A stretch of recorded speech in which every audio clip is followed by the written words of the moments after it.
My husband texted me during my mother's funeral. Taking the kids to Disney World. They need happy memories, not your drama.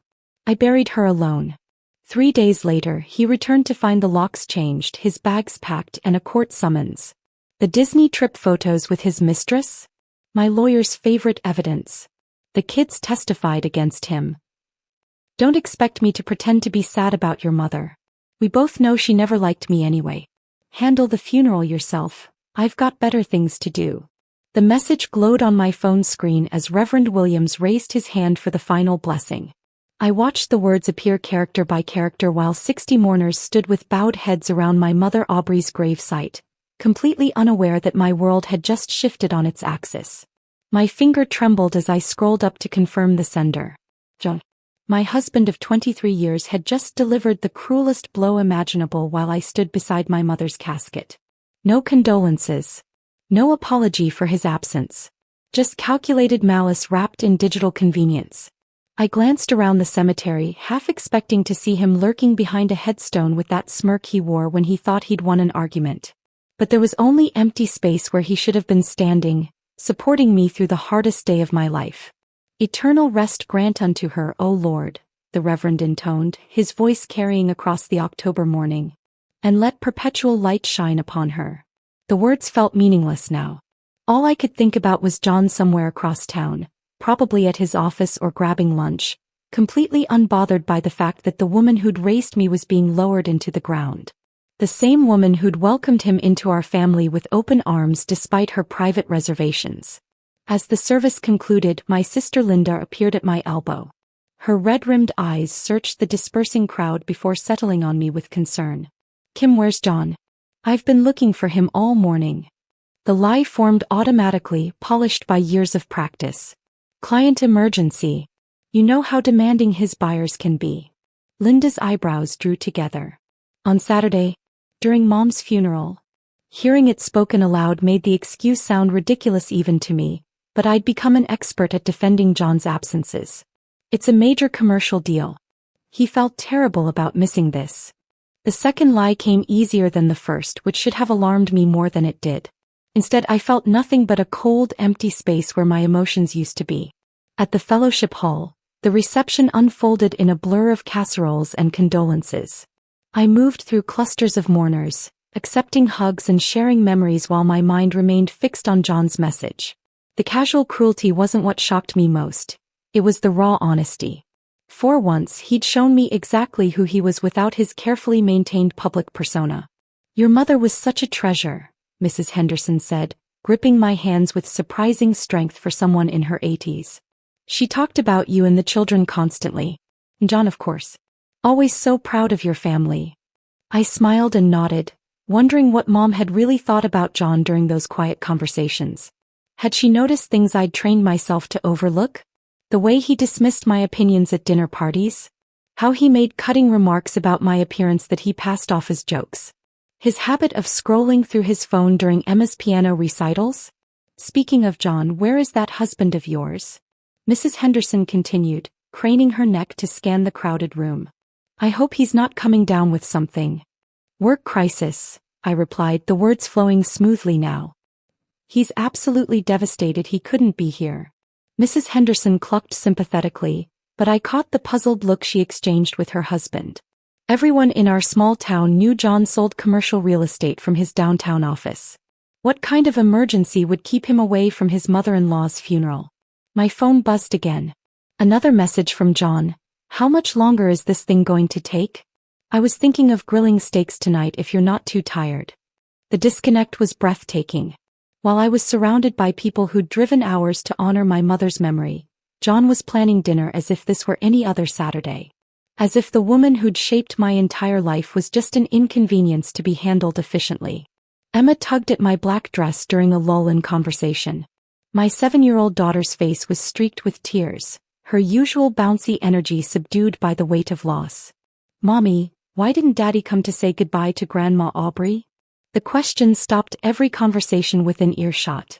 I knelt down to Emma's level, acutely aware of the curious glances from nearby relatives as I searched for words that wouldn't destroy her image of her father. Daddy had something very important he had to do for work today, sweetheart. More important than grandma?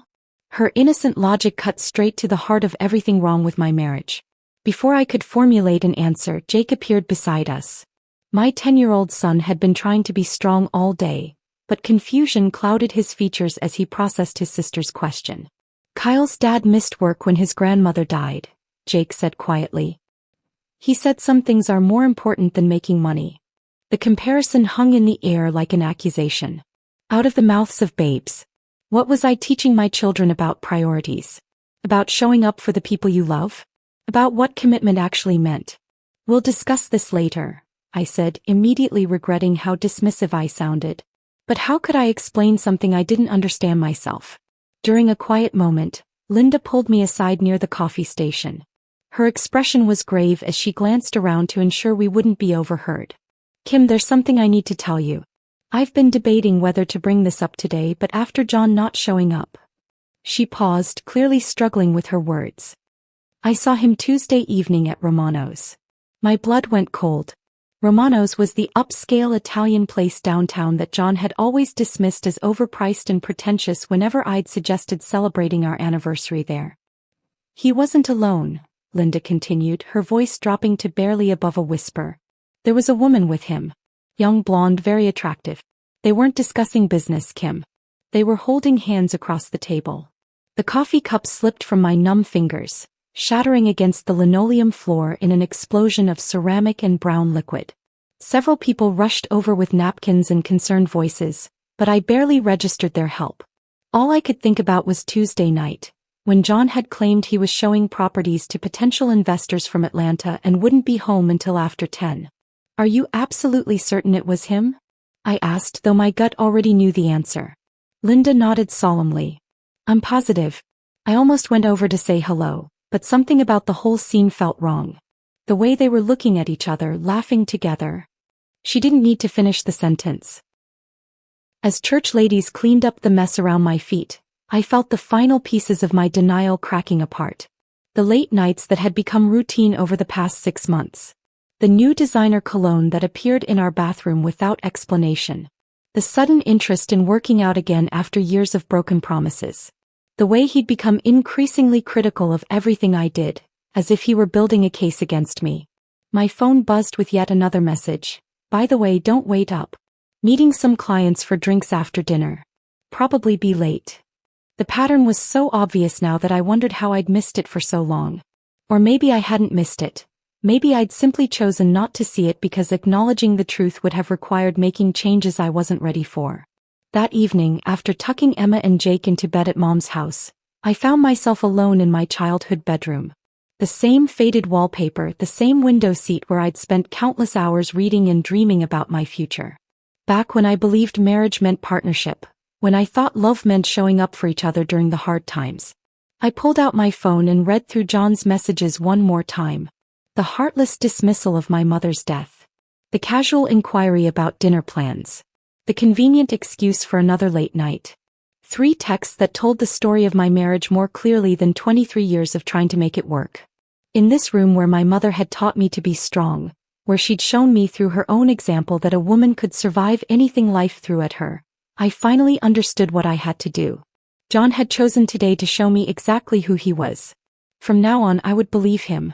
The woman who'd spent decades making excuses for her husband's behavior died that day alongside her mother. Tomorrow I would start becoming someone else entirely. Someone my mother would be proud of. 3 days after the funeral, John announced his brilliant solution to our family's grief. The kids need a distraction, he said, barely looking up from his phone at breakfast. I'm taking them to Disney World for a week. Some family bonding time to help them process everything. Emma's face lit up for the first time since losing her grandmother. Really, Daddy? We're going to see Mickey Mouse.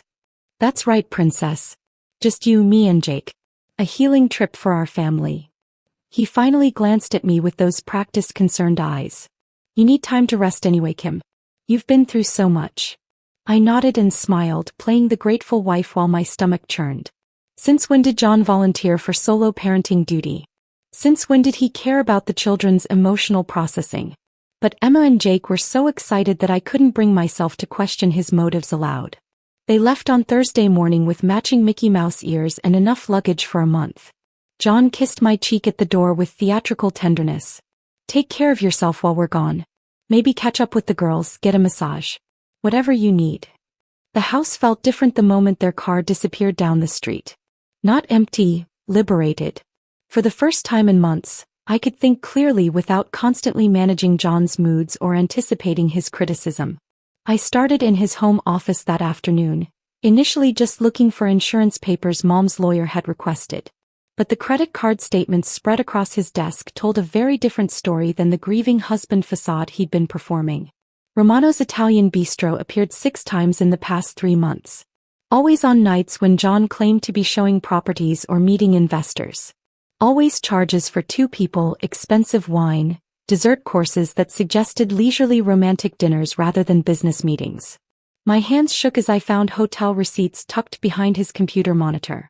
The Fairmont downtown, the boutique inn in Savannah, the mountain resort in Asheville. All weekend getaways I'd never taken, all charged to our joint account while I stayed home with the children, believing his stories about real estate conferences and client obligations. I photographed everything with my phone, my journalism background from college kicking in as I documented each piece of evidence methodically. Bank statements showing ATM withdrawals in cities where John claimed never to have been. Restaurant charges that perfectly aligned with his business trips. A paper trail of deception stretching back almost a year. The jewelry receipts were the worst discovery. Hidden in a folder marked Tax Documents 2023. I found receipts from Morrison's fine jewelry totaling over $3,000. A tennis bracelet, diamond earrings, a gold necklace with a heart pendant. None of which had ever appeared around my neck or on my wrists. I stared at the receipt for the heart necklace, purchased just 2 weeks before our anniversary. The same anniversary when John had handed me a gift card to Target and said he'd been too busy to shop properly. The same anniversary when he checked his phone throughout our dinner at Applebee's and complained about the service. That evening, I created a fake Facebook profile using a photo I'd found online of a generic middle-aged woman. The kind of profile that wouldn't raise suspicions if someone checked it casually. Within hours, I'd located John's real estate company page and began following the digital breadcrumbs. His business partner Lily Chin had an active Instagram account filled with professional photos and carefully curated lifestyle content. Scrolling back through her recent posts, I found them. Photos from the Asheville Mountain Resort I'd seen on the hotel receipt. John's hands clearly visible in several shots, adjusting her hair in one, reaching across a restaurant table in another. The captions made my stomach turn. Perfect weekend getaway with my favorite person. When someone special surprises you with mountain views. Feeling grateful for unexpected love. Posted on the exact dates when John had told me he was attending a commercial real estate conference in Charlotte. I screenshot everything, creating a digital file that would make any detective proud. Photos of them hiking together, sharing champagne on a hotel balcony, walking hand in hand through downtown Asheville. All while I'd been home with Emma and Jake, preparing for Mom's cancer treatments and managing the household alone. Friday morning, I called Rebecca Martinez's law office. She'd handled my friend Sarah's divorce 2 years ago and had a reputation for being both thorough and ruthless when protecting her clients' interests. I need to see you as soon as possible, I told her assistant. It's urgent. Rebecca's office occupied the top floor of a converted Victorian mansion downtown, all dark wood and leather-bound law books. She was younger than I'd expected, maybe 45, with steel gray hair and eyes that missed nothing. Tell me everything, she said, settling behind her massive desk with a legal pad. I spread out the printed photos, receipts, and bank statements like evidence at a crime scene. Rebecca's expression remained neutral as she examined each piece, making notes in precise handwriting. How long have you suspected the affair? She asked. I only confirmed it this week, but looking back. I paused, thinking about all the signs I'd rationalized away. The behavior changes started about a year ago. Maybe longer. Any joint assets I should know about? Real estate, investment accounts, retirement funds. Our house is paid off. We have savings, his 401k, the kids' college funds. I pulled out a folder I'd prepared. Everything's documented here. Rebecca smiled for the first time since I'd arrived. You've done excellent preliminary work, Kimberly. Most clients come in here with nothing but suspicions and hurt feelings. You've brought me a roadmap. She explained the process with clinical precision. Emergency custody filings, asset protection strategies, fault-based divorce proceedings. Terms I'd never imagined applying to my own life suddenly became essential vocabulary. The timing is actually perfect, she said. With him out of town, we can prepare everything without raising suspicions. When he returns, we'll be ready to move decisively. That evening, I called Linda and asked her to come over. Then I texted my two closest friends, Maria and Jennifer, asking them to join us. If I was going to dismantle my life and rebuild it from scratch, I needed people I could trust completely. They arrived within an hour, armed with wine and concerned expressions. I'd known them all since college, back when we were young women with big dreams and unshakable faith in happy endings. I need to show you something, I said, spreading John's betrayal across my dining room table like a puzzle we needed to solve together. The silence stretched for several minutes as they absorbed the evidence. Maria, a nurse practitioner, examined the receipts with professional detachment. Jennifer, an accountant, immediately began calculating the financial impact. Linda just sat there shaking her head. "That lying piece of garbage," Jennifer finally said. "How long has this been going on?" "At least a year, maybe longer." "I've been so stupid." "You haven't been stupid," Maria said firmly. "You've been trusting your husband, which is what wives are supposed to do. He's the one who chose to abuse that trust." Linda leaned forward, her jaw set with determination. "What do you need from us?" I looked around the table at these women who'd celebrated my wedding, attended my children's birthday parties, and stood beside me at Mom's graveside just days ago. I need help staying strong. I need people who'll remind me that I deserve better when I start making excuses for him. "Consider it done," Jennifer said. "We've got your back." As we made plans for the coming confrontation, I felt something I hadn't experienced in years. Genuine support from people who cared about my well-being more than maintaining social appearances. John had isolated me so gradually that I'd almost forgotten what real friendship felt like. My phone buzzed with a text from Disney World. A photo of John, Emma, and Jake in front of Cinderella Castle, all three beaming at the camera. The perfect family vacation, funded by money he'd been spending on his mistress for months. I showed the photo to my support team and Maria shook her head in disgust. "He's using those babies as props for his lies." "Not anymore," I said, saving the photo to my evidence file.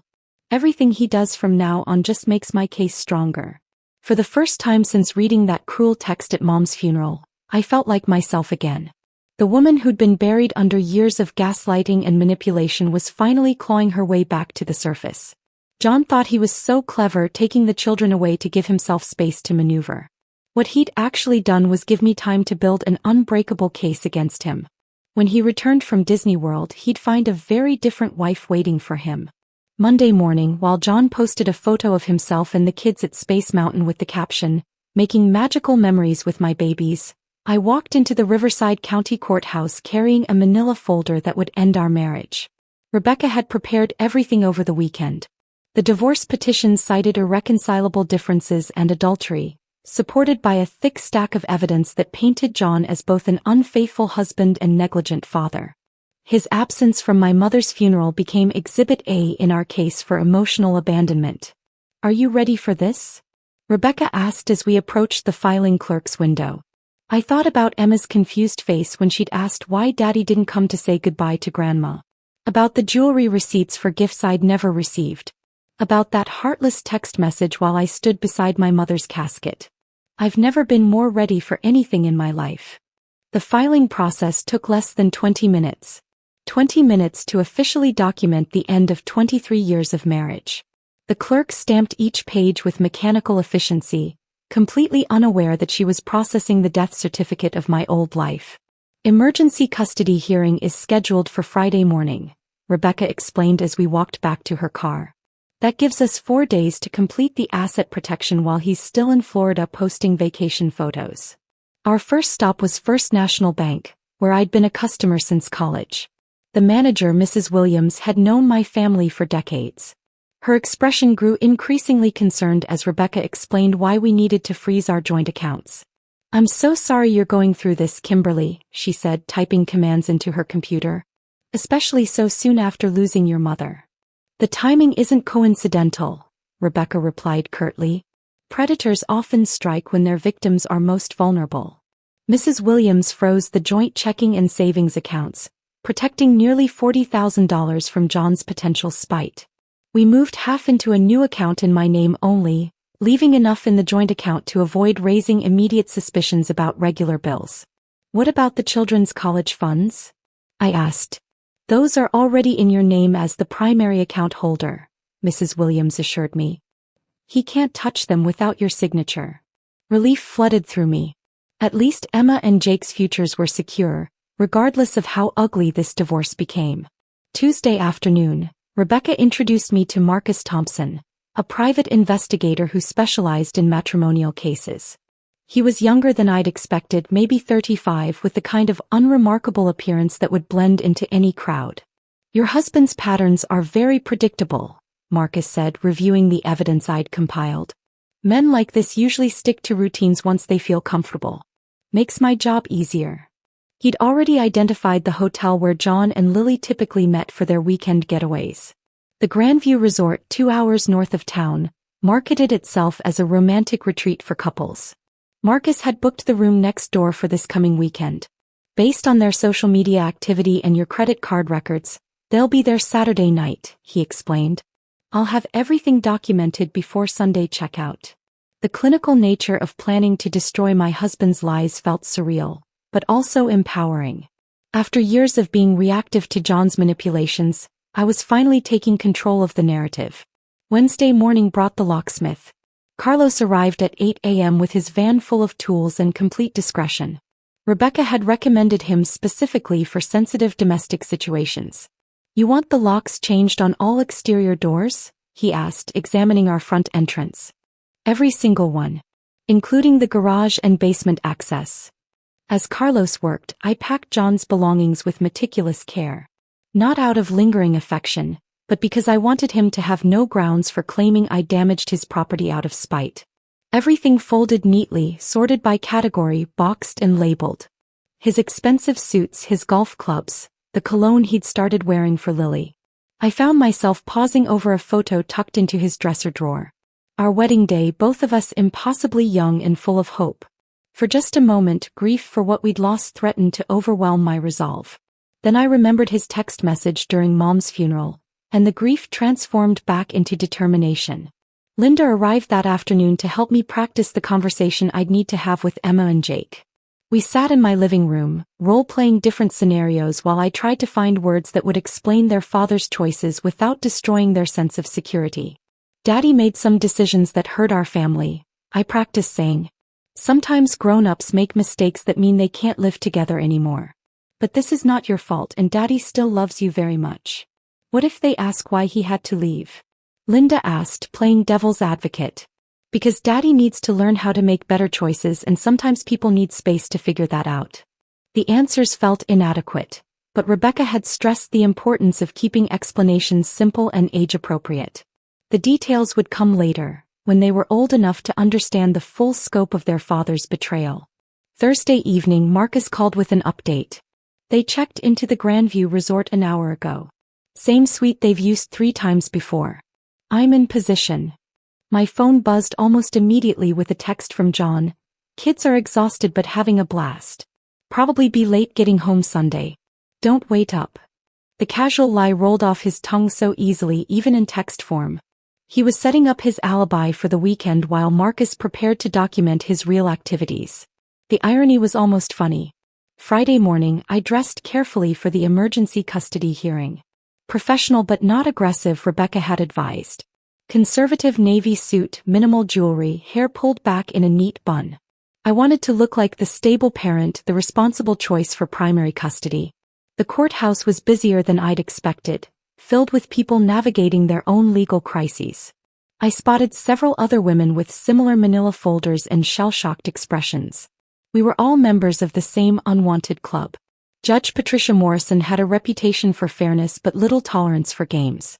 She reviewed our filing with sharp eyes while John's court-appointed attorney scrambled to mount a defense without his client present. Your Honor, Mr. Thompson is currently caring for his children during their school break, the lawyer argued weakly. His absence today shouldn't be held against him. Rebecca stood with calm authority. Your Honor, the defendant chose to take minor children out of state during a family crisis, immediately following his failure to attend his mother-in-law's funeral.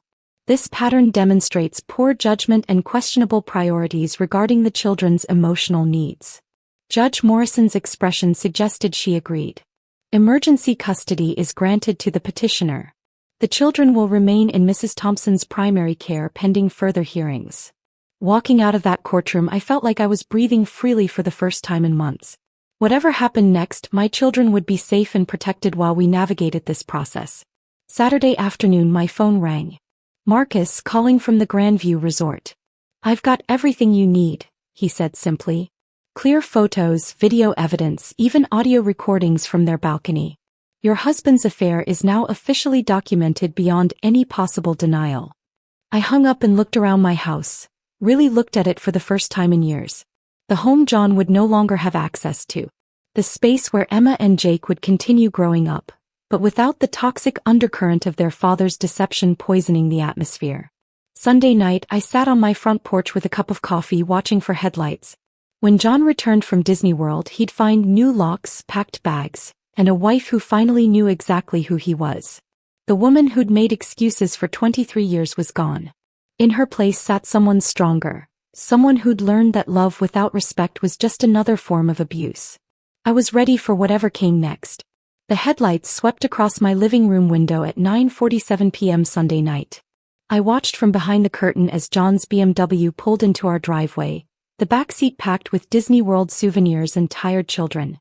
My heart hammered against my ribs, but my hands remained steady as I checked the recording app on my phone one final time.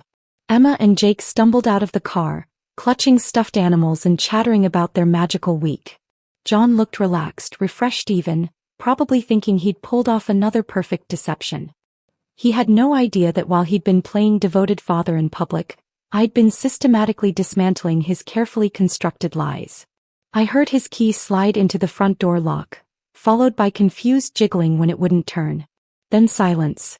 I could picture him standing there, probably checking to make sure he had the right key, his mind struggling to process this first crack in his controlled universe. The doorbell rang.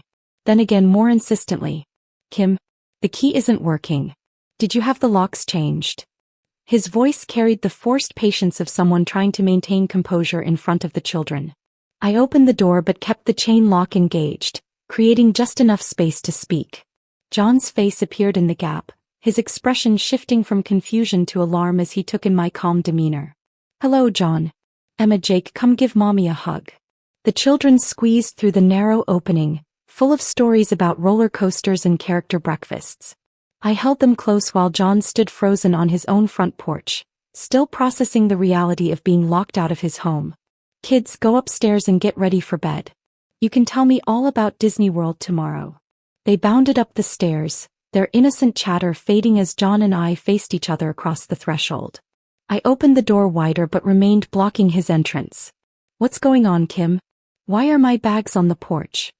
I handed him the manila envelope containing divorce papers and the restraining order.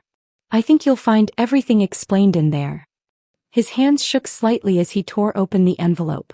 I watched his face cycle through disbelief, panic and finally rage as he read Rebecca's meticulous documentation of his betrayal. This is insane, he whispered, then louder. This is completely insane. You can't just lock me out of my own house. Actually, I can. The emergency custody order gives me temporary possession of the marital home. You'll need to find somewhere else to stay. Kim, listen to me. His voice took on that manipulative tone I'd learned to recognize over the years. I know you're upset about the funeral, but this is an overreaction. We can work through this. Can we work through Romano's Italian Bistro? Can we work through the Grandview Resort? Can we work through the $3,000 in jewelry you bought for another woman? The color drained from his face. How did you find out? John, you've been documenting your affair on our joint credit card for months. Did you really think I'd never notice? He stepped closer, his charm replaced by desperation. Whatever you think you know, you're wrong. Lily is a business partner. Those were client dinners, business trips. Business partners don't hold hands across restaurant tables. They don't book romantic suites at mountain resorts. And they certainly don't post photos of themselves hiking together while you're supposedly at real estate conferences. You've been spying on me? His voice cracked with outrage as if I were the one who'd violated our marriage vows. I've been paying attention. Something I should have done years ago. That's when the facade finally cracked completely. John's face contorted with fury as he pushed against the door, trying to force his way inside. This is my house. Those are my children. You can't just decide to blow up our family because you're having some kind of breakdown. I stepped back and began closing the door. The breakdown happened 23 years ago when I married you. This is me finally getting healthy. He pounded on the door with both fists, his voice rising to a shout. Open this door right now, Kim. We need to talk about this like adults. Daddy. Emma's frightened voice called from the top of the stairs. Why are you yelling? I looked up at my daughter's scared face and felt my resolve strengthen. Go back to your room, sweetheart. Daddy's just confused about something, but everything's okay. John's pounding intensified. Kim, open this door. You're scaring the children. Is that what you want? I activated the recording app and held my phone near the door, capturing every threat, every manipulation, every desperate attempt to regain control. This would all go to Rebecca, who would add it to our growing file of evidence. For the next hour, John alternated between rage and false remorse. He screamed about his rights as a father, then switched to tearful apologies about being a better husband. He threatened legal action, then begged for another chance. The performance was almost impressive in its range, but I'd seen it all before in smaller doses over the years. Finally, exhaustion seemed to overtake him. This isn't over, Kim, he said through the door, his voice hoarse from shouting. I'm not going to let you destroy our family. Our family was destroyed the moment you chose another woman over your wife and children. I'm just cleaning up the wreckage. I heard his footsteps retreating down the porch steps, followed by his car door slamming. The BMW's engine roared to life with unnecessary aggression before he squealed out of the driveway, probably hoping the neighbors would notice his dramatic exit. Emma crept downstairs an hour later, clutching her new Minnie Mouse doll. Mommy, why couldn't Daddy come inside? I knelt down to her level, choosing my words carefully. Sometimes grown-ups make choices that hurt their families. When that happens, we need to have some space while we figure out how to fix things. Did Daddy make bad choices? The innocence in her question broke my heart. Yes, sweetheart. Daddy made some bad choices. But that doesn't mean he doesn't love you and Jake. It just means we need to live differently for a while. Jake appeared in the doorway, his 10-year-old mind clearly working to process what he'd witnessed. Are you and Dad getting divorced? I'd practiced this conversation with Linda, but facing my son's direct questions still felt like stepping off a cliff. Jake. We are. But that doesn't change how much we both love you. Some things about our family will be different, but you and Emma will always be the most important thing in both of our lives. Tuesday morning, my phone rang while I was packing the kids' lunches for school. An unknown number, but I answered anyway. Is this Kimberly Thompson? The voice was young, female, uncertain. Yes. Who is this? This is Lily Chin. I think we need to talk. My grip tightened on the phone. I'm listening. I received some text messages yesterday. Screenshots of conversations between John and other women. I don't know who sent them, but... Her voice broke slightly. I had no idea I wasn't the only one. So John's betrayal ran even deeper than I'd discovered. Multiple women, multiple lies, multiple lives he'd been juggling while playing devoted husband and father at home. I'm sorry you had to find out that way, I said, and surprisingly I meant it. I thought I was in love with him. I thought he was going to leave you for me. He was crying now. I feel so stupid. You're not stupid. You're just another one of his victims. After she hung up, I sat at my kitchen table with a cup of coffee, marveling at the irony. John's web of deception had become so complex that it was now collapsing under its own weight. The man who prided himself on being a master manipulator had finally outsmarted himself. My phone buzzed with a text from Rebecca. John's attorney called. They want to discuss settlement terms. Apparently, he's been advised that fighting this publicly would be career suicide. I smiled as I typed back. Tell them we'll consider reasonable offers. The woman who'd spent 23 years accepting crumbs of affection was gone. In her place sat someone who knew exactly what she was worth, and more importantly what she wouldn't tolerate. John had trained me to be grateful for the bare minimum. Now he was about to learn what happened when someone finally demanded what they deserved. The settlement conference took place in a sterile conference room at the courthouse 3 weeks later. John sat across from me at the polished oak table, looking smaller somehow in his expensive suit, while his attorney shuffled through papers with the defeated air of someone who knew they were fighting a losing battle. Rebecca had arrived with 3 bankers' boxes of evidence and the confidence of a prosecutor who'd never lost a case. She spread Marcus's photographs across the table like a royal flush. John and Lily at the Grandview Resort, holding hands at Romano's, kissing on a hiking trail. Each image more damaging than the last. My client is prepared to be reasonable, John's lawyer began weakly, but we feel Mrs. Thompson's demands are excessive given the circumstances. Excessive. Rebecca's voice could have cut glass. Your client spent over $15,000 on his mistress while his wife cared for a dying mother. He abandoned his family during their greatest time of need. I'd say my client's demands are remarkably restrained.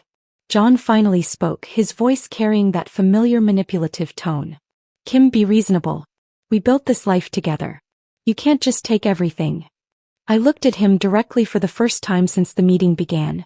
I built this life, John. You just lived in it while pursuing other women. His lawyer tried a different approach. The children need stability. Shared custody would be. The children need protection from a father who teaches them that betrayal and selfishness are acceptable.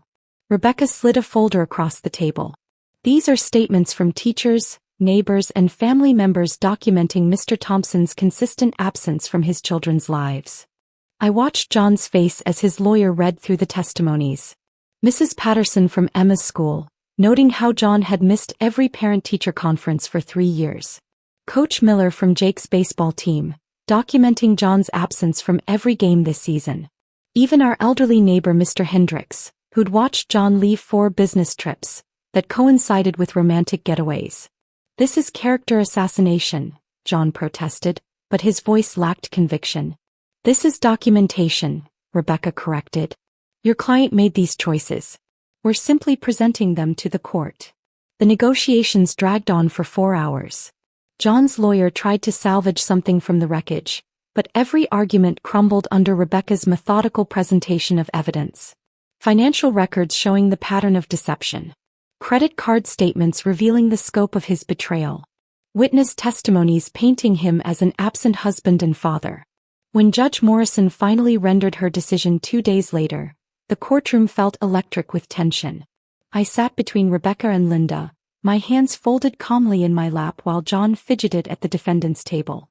The court finds clear evidence of adultery and financial misconduct, Judge Morrison announced, her voice carrying the weight of absolute authority.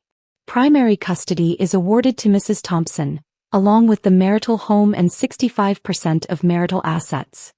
John's sharp intake of breath was audible across the courtroom. Mr. Thompson will have supervised visitation every other weekend and 1 evening per week, to be reassessed in 6 months based on his compliance with court orders. Additionally, he will pay monthly support of $3,000 to ensure the children's continued stability. I felt a strange mix of relief and sadness as the gavel fell. Relief that Emma and Jake would be protected. Sadness for the family we might have been if John had chosen differently. Walking out of that courthouse, I felt like I was emerging from a cave I'd been trapped in for decades. The October air felt crisp and clean, full of possibilities I'd forgotten existed. The first month after the divorce was finalized brought challenges I hadn't anticipated. Emma struggled with nightmares, often crawling into bed with me at 3 a.m. asking if Daddy was ever coming home. Jake became protective in ways that broke my heart, checking the locks every night and asking if I needed help with tasks he'd never noticed before. But slowly we found our rhythm. Saturday mornings became pancake breakfast competitions, with Emma and Jake taking turns choosing the shapes. Sunday afternoons were for exploring local parks and museums we'd never had time to visit when John's schedule dominated our weekends. "Mommy, can we have ice cream for dinner?" Emma asked one Tuesday evening as we walked through the grocery store. The old me would have said no, worried about nutrition and proper meal planning. The new me bought 3 different flavors and we ate Sundays while watching Disney movies on the couch. "This is the best dinner ever," Jake declared, chocolate sauce on his chin. "I think so too," I agreed and meant it completely. At work, something fundamental had shifted. Without John's constant criticism echoing in my head, I found myself speaking up in meetings, offering ideas I would have kept to myself before. When my supervisor, Patricia, called me into her office 6 weeks after the divorce, I expected another project assignment. "Kimberly, I've been watching your work lately and I'm impressed. The Morrison account presentation was exceptional. How would you feel about taking over as senior project manager?" The promotion came with a 30% salary increase in my own office. The old me would have immediately worried about whether I was qualified, whether John would approve of the longer hours. The new me accepted on the spot. "I've been waiting for this opportunity for years," I told Patricia, and realized it was true. The unexpected part of my new life was how other women began reaching out. Friends of friends who'd heard about my situation. Neighbors who'd been trapped in similar marriages. Women from Emma's school who saw me thriving as a single mother and wanted to know how I'd found the courage to leave. Sarah Martinez contacted me through Facebook in November. Her message was hesitant but desperate. "I heard about your divorce through mutual friends. I think I'm in a similar situation, but I don't know where to start. Would you be willing to talk?" We met for coffee that Saturday while the kids were at their supervised visit with John. Sarah was younger than me, maybe 35, with the same haunted look I'd worn for years. Her husband Tom was an attorney who'd convinced her that she'd never survive financially without him. "He tells me I'm too stupid to understand our finances," she said, hands shaking as she held her coffee cup. "But I found hotel receipts in his car, and they don't match his business trips." I spent 2 hours sharing everything I'd learned. How to document evidence safely. Rebecca's contact information. The importance of building a support network before making any moves. "You're stronger than you know," I told her as we parted ways. I thought I was trapped too. But women are capable of so much more than we're taught to believe. 3 months later, Sarah filed for divorce. A month after that, she referred another woman to me. Word spread through an invisible network of women supporting women, each of us helping the next find her way out of the darkness. By Christmas, I was volunteering at Safe Harbor, a local organization supporting women leaving abusive relationships. Not all abuse leaves bruises, I learned. Some of it comes disguised as love, wrapped in financial control and emotional manipulation. "You give them hope," the coordinator, Janet, told me after a group session. "They see what's possible when someone like them fights back and wins." That evening, I tucked Emma and Jake into their beds in our house. Truly our house now. No more walking on eggshells waiting for John's criticism. No more making excuses for his absence or his cruelty. "Mommy," Emma said sleepily, "are you happy now?" I looked around their room, decorated with new artwork and stuffed animals we'd chosen together. Through the window, I could see the garden I'd started planting, something John had always vetoed as too much work. "Yes, sweetheart. I'm very happy now." And for the first time in 23 years, that was completely true. Spring arrived with unexpected news that made me smile over my morning coffee. Linda called while I was getting the kids ready for school, her voice bubbling with barely contained glee. "Kim, you're not going to believe what happened at John's office yesterday. The whole town is talking about it." I tucked the phone between my ear and shoulder while packing Jake's lunch. "What happened?" "HR finally investigated his relationship with Lily. Apparently, someone anonymously sent them copies of all those romantic photos Marcus took, plus evidence that John was using company resources for personal trips. They demoted him to junior associate and moved his office to the basement. The irony was delicious. John, who'd always been obsessed with his professional image and corner office view, relegated to the building's windowless lower level like the snake he'd always been. "There's more," Linda continued. 3 other women from his office came forward about inappropriate advances. "The partners are furious. Word is he'll be asked to resign within the month." I felt a momentary pang of something that might have been sympathy, then remembered his text during Mom's funeral. Some people created their own consequences. That afternoon, Dr. Sarah Chin, no relation to Lily thankfully, smiled at me across her office as Emma colored quietly in the corner. We'd been coming to family therapy for 4 months now, and the changes in all of us were remarkable. "Emma, can you tell me how you felt during your daddy's visit last weekend?" Dr. Chin asked gently. Emma looked up from her drawing of our house, notably featuring only 3 stick figures in the front yard. "Daddy seems sad all the time now." He keeps asking if mommy talks about him, but I told him we're too busy having fun to talk about sad things. Jake, sprawling across the couch with a book, added without looking up. He promised to take us to the amusement park 3 times, but we just sat in his apartment watching TV.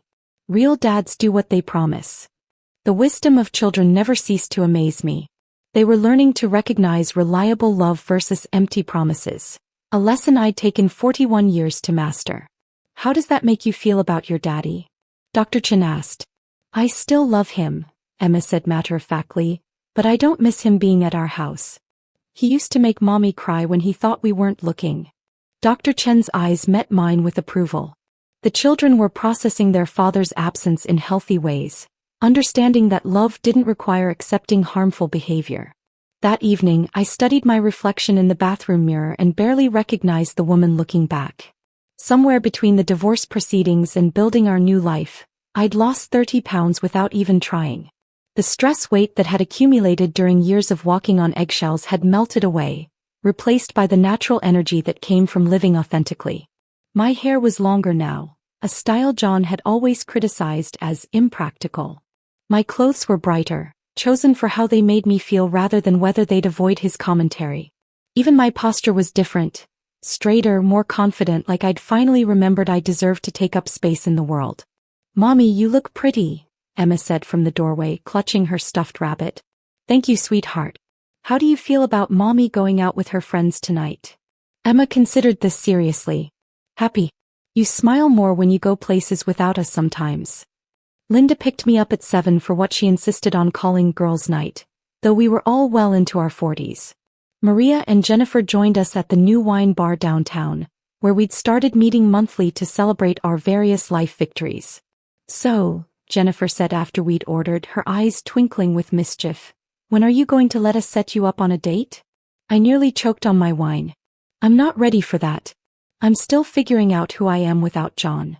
Kim, Maria said gently, it's been 8 months since the divorce was finalized. You've rebuilt your entire life.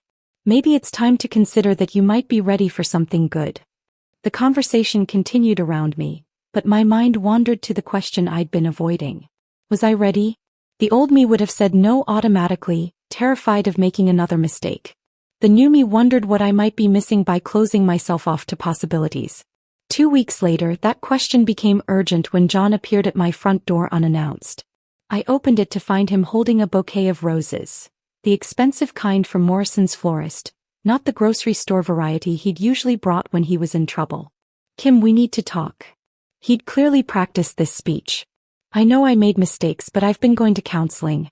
I've changed. The kids need their father and we were good together once.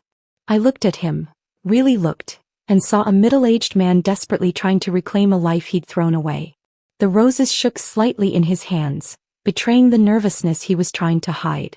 John, the kids have supervised visits with you twice a week. That's all the father they need from you. But what about us? What about our marriage? 23 years has to count for something. The old me might have wavered, might have wondered if I was being too harsh. The new me remembered every lonely night, every excuse I'd made for his absence, every time he'd chosen anything other than his family. Those 23 years taught me what I won't accept anymore. You showed me exactly who you are and I finally believed you. His expression shifted from hope to anger in the space of a heartbeat. You're making a mistake, Kim. You think you're better off alone, but you're not. You'll realize that when the novelty wears off and you're stuck being a single mother forever. I'd rather be alone for the rest of my life than spend another day being lonely in a marriage. He left the roses on my porch steps and drove away without another word. I dropped them directly into the trash can, petals and all. 3 months later, I met Michael at the farmer's market downtown. Emma had begged for fresh strawberries, and Jake wanted to see the rescue dogs that local shelters brought for adoption events. I was juggling shopping bags and trying to keep track of both children when a gentle voice asked if I needed help. These bags look heavy. Mind if I lend a hand? He was tall with kind brown eyes and graying temples, probably close to my age. More importantly, he was addressing the children as equals, not talking over their heads or ignoring them entirely. That's very kind, but we're managing, I said automatically, then caught myself. When had I become so quick to refuse help? Actually, yes. Thank you. The strawberry stand is just over there. His name was Michael Patterson, a widower whose wife had died 3 years earlier from cancer. He taught high school history and coached basketball, and his own teenage daughter was visiting friends in California for the summer. Sarah, my wife, always said the farmer's market was her favorite place, he told me as we walked. I still come here sometimes just to feel close to her. The honesty in his voice caught me off guard. Here was someone who understood loss, who spoke about his late wife with love rather than bitterness. We ended up having lunch at the market cafe, Emma and Jake chattering easily with this stranger who listened to their stories about school and friends with genuine interest. When Jake mentioned his baseball team, Michael's face lit up. I played baseball in college. What position do you play? As Jake launched into detailed analysis of his batting average, I watched Michael's patience and enthusiasm. He wasn't performing kindness, he genuinely enjoyed talking with my son. Would you like to have dinner sometime? He asked as we prepared to leave. I mean all of you. I know a great family restaurant with the best ice cream sundaes in town. Emma's eyes went wide with excitement, but she looked at me for permission. Can we, Mommy? I hesitated for just a moment, then realized that hesitation wasn't fear. It was the delicious anticipation of something good about to begin. We'd love to, I said and meant it completely. For the first time in my adult life I was choosing someone who chose me back. Someone who showed up, who kept promises, who understood that love meant partnership rather than control. Standing in that farmer's market with my children and this kind man who'd appeared in our lives like an unexpected gift, I finally understood what my mother had always known. I deserved to be loved completely, honestly, and without reservation. The woman who'd accepted crumbs for 23 years was gone forever. In her place stood someone ready for the feast.